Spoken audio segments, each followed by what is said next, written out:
नमस्कार दोस्तों, आज प्रस्तुत है जयशंकर प्रसाद जी की लिखी कहानी चूड़ी वाली। अभी तो पहना गई हो बहू जी, बड़ी अच्छी चूड़ियाँ हैं, सीधे बम्बई से पार्सल मंगाया है। सरकार का हुक्म है, इसीलिए नई चूड़ियाँ आती ही चली आती हूँ।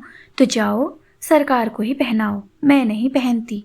बहू जी ज़रा देख तो लीजिए, कहती मुस्कुराती हुई ढीठ चूड़ी वाली अपना बक्स खोलने लगी। वह 25 वर्ष की एक गोरी छरहरी स्त्री थी। उसकी कलाई सचमुच चूड़ी पहनाने के लिए ढली थी।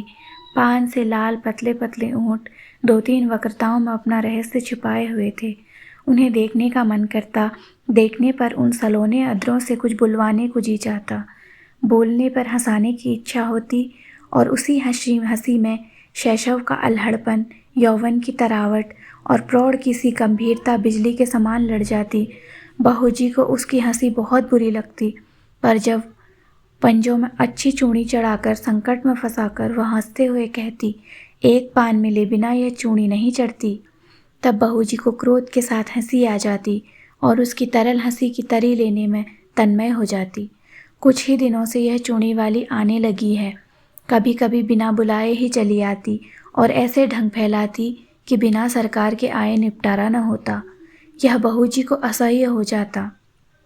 आज उसको चूड़ी फंसाते देख बहू जी झल्लाकर बोली, आजकल दुकान पर ग्राहक कम आते हैं क्या? बहू जी आजकल खरीदने की धुन में हूँ, बेचती हूँ कम। इतना कहकर कई दर्जन चूड़ियाँ बाहर सजा दी। स्लीपरों के शब्द सुनाई पड़े। बहू जी ने कपड़े संभाले, पर वह ढीठ चूड़ी वाली बालिकाओं के समान सिर टेढ़ा करके, यह जर्मनी की है, यह फ्रांसीसी है, यह जापानी है, कहती जाती थी। सरकार पीछे खड़े मुस्कुरा रहे थे। क्या रोज़ नई चूड़ियाँ पहनाने के लिए इन्हें हुक्म मिला है? बहू जी ने गर्व से पूछा।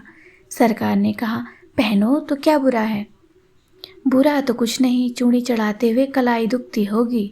चूड़ी वाली ने सिर नीचा किए कनखियों से देखते हुए कहा। एक लहर सी लाली आंखों की ओर से कपोलों को तर करती हुई दौड़ जाती थी। सरकार ने देखा, एक लालसा भरी युवती व्यंग्य कर रही है। हृदय में हलचल मच गई। घबराकर बोले, ऐसा है तो ना पहने, भगवान करे रोज पहने। चूड़ी वाली आशीर्वाद देने के गंभीर स्वर में प्रौढ़ा के समान बोली। अच्छा तुम अभी जाओ। सरकार और चूड़ी वाली दोनों की ओर देखते हुए बहू जी ने झुंझला कर कहा, तो क्या मैं लौट जाऊं? आप तो कहती थी ना कि सरकार को ही पहनाओ, तो ज़रा उनसे पहनने के लिए कह दीजिए। निकल मेरे यहाँ से, कहते हुए बहू जी की आंखें तिलमिला उठी। सरकार धीरे से निकल गए। अपराधी के समान सर नीचा किए चूड़ी वाली अपनी चूड़ियाँ बटोर कर उठी। हृदय की धड़कन में अपनी रहस्यपूर्ण निश्वास छोड़ती हुई चली गई। चूड़ी वाली का नाम था विलासिनी। वह नगर की एक प्रसिद्ध नर्तकी की कन्या थी। उसके रूप और संगीत कला की सुख्याति थी। वैभव भी कम न था। विलास और प्रमोद का पर्याप्त संभार मिलने पर भी उसे संतोष न था। हृदय में कोई अभाव खटकता था। वास्तव में उसकी मनोवृत्ति उसके व्यवसाय के प्रतिकूल थी। कुलवधु बनने की अभिलाषा हृदय में और दाम्पत्य सुख का स्वर्गीय स्वप्न उसकी आंखों में समाया था। स्वच्छंद प्रणय का व्यापार अरुचिकर हो गया, परंतु समाज उसे हिंस्र पशु के समान सशंक था। उससे आश्रय मिलना असंभव जानकर विलासिनी ने छल के द्वारा वही सुख लेना चाहा। उसकी सरल आवश्यकता थी, क्योंकि अपने व्यवसाय में उसका प्रेम क्रय करने के लिए बहुत से लोग आते थे, पर विलासिनी अपना हृदय खोलकर किसी से प्रेम न कर सकती थी। उन्हीं दिनों सरकार के रूप, यौवन और चारित्र ने उसे प्रलोभन दिया। नगर के समीप बाबू विजय कृष्ण की अपनी जमींदारी में सुंदर अट्टालिका थी। वहीं रहते थे। उनके अनुचर और प्रजा उन्हें सरकार कहकर पुकारती थी। विलासिनी की आंखें विजय कृष्ण पर गड़ अपना चिर संचित मनोरथ पूर्ण करने के लिए वह कुछ दिनों के लिए चूड़ी वाली बन गई थी। सरकार चूड़ी वाली को जानते हुए भी अनजान बने रहे। अमीरी का एक कौतुक था, एक खिलवाड़ समझकर उसके आने जाने में बाधा न देते। विलासिनी के कलापूर्ण सौंदर्य ने जो कुछ प्रभाव उनके मन पर डाला था, उसके लिए उनके सुरुचिपूर्ण मन ने अच्छा बहाना खोज लिया था। वे सोचते बहूजी का कुलवधू जनोचित सौंदर्य और वैभव की मर्यादा देखकर चूड़ी वाली स्वयं पराजय स्वीकार कर लेगी और अपना निष्फल प्रयत्न छोड़ देगी। तब तक यह अच्छा मनोविनोद चल रहा है। चूड़ी वाली अपने कौतूहलपूर्ण कौशल में सफल न हो सकी थी, परंतु बहूजी के आज के दुर्व्यवहार ने प्रतिक्रिया उत्पन्न कर दी और चोट खाकर उसने सरकार को घायल कर दिया। अब सरकार प्रकाश्य रूप से उसके यहाँ जाने लगे थे। विलास रजनी का प्रभात भी चूड़ी वाली के उपवन में कटता। कुल मर्यादा, लोक लाज और जमींदारी सब एक और चूड़ी वाली अकेले। दालान में कुर्सियों पर सरकार और चूड़ी वाली बैठकर रात्रि जागरण का खेद मिटा रहे थे। पास ही अनार का वृक्ष था, उसमें फूल खिले थे। एक बहुत ही छोटी काली चिड़िया उन फूलों में चोंच डालकर मकरंद पान करती और कुछ केसर खाती, फिर हृदय विमोहक कलनाद करती हुई उड़ जाती। सरकार बड़ी देर से कौतुक देख रहे थे। बोले, इसे पकड़कर पालतू बनाया जाए तो कैसा? यह फूल सूंघी है, पिंजरे में नहीं जी सकती। उसे फूलों का प्रदेश ही जिला सकता है, स्वर्ण पिंजर नहीं। उसे खाने के लिए फूलों की केसर का चारा और पीने के लिए मकरंद मदिरा कौन जुटाएगा? पर इसकी सुंदर बोली संगीत कला की चरम सीमा है। वीणा में भी कोई कोई मीढ़ ऐसी निकलती होगी।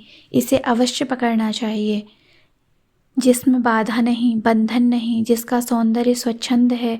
उस असाधारण प्रकृति कला का मूल्य क्या बंधन है? कुरुचि के द्वारा वह कलंकित भले ही हो जाए, परंतु पुरस्कृत नहीं हो सकती। उसे आप पिंजरे में बंद करके पुरस्कार देंगे या दंड? कहते हुए उसने विजय की एक व्यंग्य भरी मुस्कान छोड़ी। सरकार की उस वन विहंगम को पकड़ने की लालसा बलवती हो उठी। उसने कहा, जाने भी दो, वह अच्छी कला नहीं जानती। प्रसंग बदल गया। नित्य का साधारण विनोद पूर्ण क्रम चला। चूड़ी वाली अपने अभ्यास के अनुसार समझती कि यदि बहूजी की अपार प्रणय संपत्ति में से कुछ अंश मैं भी ले लेती हूँ तो हानि क्या, परंतु बहूजी को अपने प्रणय के एकाधिपत्य पर पूर्ण विश्वास था। वह निष्क्रिय प्रतिरोध करने लगी। राज्य क्षमा के भयानक आक्रमण से वह घुलने लगी और सरकार वन विहंगिनी विलासिनी को स्वायत्त करने में दत्तचित्त हुए। रोगी की शुश्रूषा और सेवा में कोई कमी न थी, परंतु एक बड़े मुकदमे में सरकार का उधर सर्वस्वांत हुआ, इधर बहूजी चल बसी। चूड़ी वाली ने समझा कि उसकी पूर्ण विजय हुई, पर बात कुछ दूसरी थी। विजय कृष्ण का वह एक विनोद था। जब सब कुछ चला गया तब विनोद लेकर क्या होगा? एक दिन चूड़ी वाली से छुट्टी मांगी। उसने कहा, कमी किस बात की है? मैं तुम्हारी ही हूँ और सब विभव भी तुम्हारा है। विजय कृष्ण ने कहा, मैं वेश्या की दी हुई जीविका से पेट पालने में असमर्थ हूँ। चूड़ी वाली बिलखने लगी। विनय किया, रोई, गिड़गिड़ाई, पर विजय कृष्ण चले ही गए। वह सोचने लगी कि अपना व्यवसाय और विजय की गृहस्थी बिगाड़ कर जो सुख खरीदा था उसका कोई मूल्य नहीं।